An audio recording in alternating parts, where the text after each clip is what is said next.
And welcome to this data deploy solar map example. When you come into the map, the first thing you're going to see is the extent of the drone flight, as well as the targeted area from the helioscope screenshot.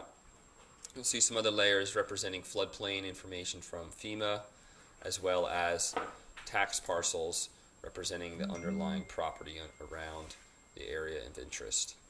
So over on the left-hand side, the first thing you're going to see is your layer list.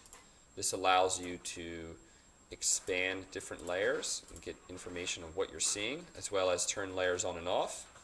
So you can see here, I'm going to click on this location. It says it's the 9-acre site location, targeted area. So I can go in and I can turn off the areas of interest. I can turn off the site layer location, as well as the drone imagery. You can throw on a helioscope image. This is where the site location information was captured from. See, I'm going to turn that on. I can click on it. It's going to give me some information so we can see, hey, we marked it as 9 acres in the screenshot, but in reality it's closer to 7. So, the thing that's nice about this map opposed to paper maps and CAD information is that you get real measurements on top of the site itself. So I can go in, turn that off, turn off some other layers. Let me go to my drone imagery. And I'm going to zoom in. I'm going to hold down my shift key on my mouse, draw a box. It's going to zoom in. It's going to take a second to refresh as it's one of our development servers that we're using. You're going to notice here that labels start to appear, so you can see that the property itself is in an area of minimal flood hazard, which of course is important to know. You can see here's our floodplain over here. You can see the imagery. And I'm going to turn off my terrain model underneath. So a couple tools over here. We have our swipe tool. This allows us to choose different layers and compare them. So say in the future, this property has, they've started construction. You want to do a flight right before construction, maybe a week into construction, maybe a month before, site is prepped for installing of the solar panels themselves.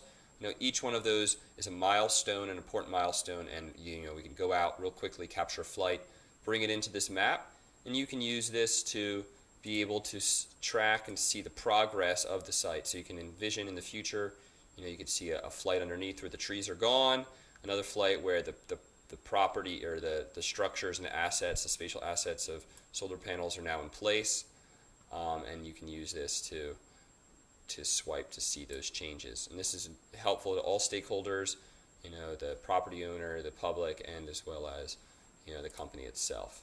So another tool as well is we also have the ability to do measurements. So say I wanted to be able to go in, capture the acreage of a certain area. Maybe I want to choose this area opposed to the other area of interest. I can go in real fast and see how large of an acreage we might be. So you can see we have 6 acres. You can also go to this tool as well and measure distance quite easily. So that's the general gist. Now, of course, we could build other different common tools to be built. So say you want to be able to say you have multiple projects and you want to see find me all of the floodplains that are within 500 feet, something like that. We could build you a tool quite easily.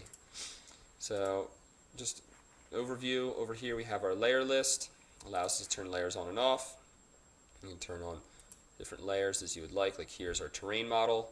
This shows us based on the drone flight where we have slope and where drainage might occur on the property. So you also have the ability to do swipe and capture distance. So hopefully you guys have enjoyed this, and if you have any questions on the use of the application or would like to set up a meeting to discuss potential uses in the future, please contact us, Data Deploy, and we'll be able to help you out. Thanks. Bye.